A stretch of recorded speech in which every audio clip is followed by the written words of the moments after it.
Hi ನಮಸ್ತೆ.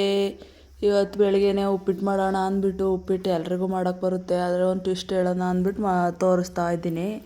ಈ ಥರ ನೀರು ಬಿಡ್ದೇ ಫಸ್ಟೇ ಒಗ್ಗರಣೆ ಹಾಕ್ಬಿಟ್ಟು ಅದು ರವೆ ಸುರ್ಕೊಳ್ಬೇಕು. ನೀರು ಕಾಯಿಸ್ಕೊಂಡು ಎಷ್ಟು ಬೇಕೋ ಅಷ್ಟು ಹಾಕೊಳ್ಳೋದು.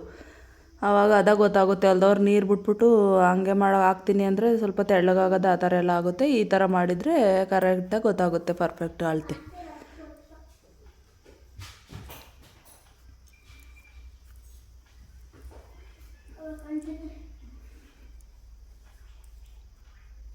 ಇವಾಗ ಸರಿ ಕರೆಕ್ಟಾಗಿ ಆಯಿತು. ಮುಗಿಸ್ಕೊಂಡು ತಿಂಡಿ ಎಲ್ಲನೂ ಹೊಲ್ದ ಹತ್ರ ಹೋಗೋಣ ಅಂದ್ಬಿಟ್ಟು ನಮ್ಮ ಮನೆಯವರೆಲ್ಲ ಟೌನಿಗೆ ಹೋಗ್ಬೇಕಿತ್ತು ಅಂದ್ಬಿಟ್ಟು ಹಂಗೆ ಬಿಟ್ಬಿಟ್ಟು ಹೋಯ್ತೀನಿ ಬರಲಿ ಅಂದರು. ಅದಕ್ಕೆ ಹೋಗ್ತಾ ಇದ್ದೇವೆ ನಮ್ಮ ಅಪ್ಪರ ಹೊಲ್ತಕ್ಕೆ. ಅಲ್ಲೇ ದನ ಕಟ್ಟಾಕೋಕ್ಕೆ ಅಂದ್ಬಿಟ್ಟು ಕೊಟ್ಟಿಗೆ ಮಾಡ್ತಾಯಿದ್ರು. ಅದು ನೋಡ್ಕೊಂಡು ಒಂದು ಸ್ವಲ್ಪ ಹೊತ್ತು ಕೂತಿದ್ದು ನಮ್ಮ ಅಮ್ಮ ನಮ್ಮ ಹುಡುಗರು ಎಲ್ಲ ಬಂದಿದ್ದರು ಹೊಲ್ದ ಹತ್ರಕ್ಕೆ. ಮಾವಿನಕಾಯಿ ತಗೊಂಡೋಗಿದ್ರು, ಖಾರ ಪುಡಿ ಹಾಕೊಂಡು ತಿಂತಾವ್ರೆ.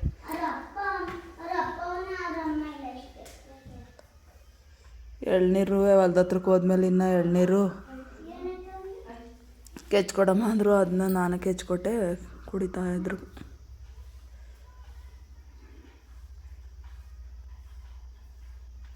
ಮನೆ ಕಡೆಗೆ ಬಂದ್ವಿ.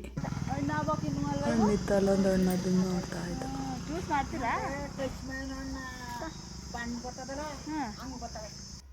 ಅದು ಕಿತ್ಕೊಂಡು ಮನೆ ಹತ್ರ ಬಂದ್ವಿ. ಇನ್ನು ಸೆಕೆ ಬಿಸಿಲು ಅಂದ್ಬಿಟ್ಟು ತೊಟ್ಟಿ ಒಳಗೆ ಇಳಿದ್ರು ಅವರು. ಒಂದು ಬಕೆಟು ಇನ್ನು ಇನ್ಸ್ಟಾದಲ್ಲಿ ವಿಡಿಯೋ ಹಾಕ್ತೀವಿ, ಅದಕ್ಕೆ ಮೇಕಪ್ ಮಾಡ್ಕೊಳ್ಳೋಣ ಅಂದ್ಬಿಟ್ಟು ಮಾಡ್ಕೊತಾ ಇದ್ದಾರೆ.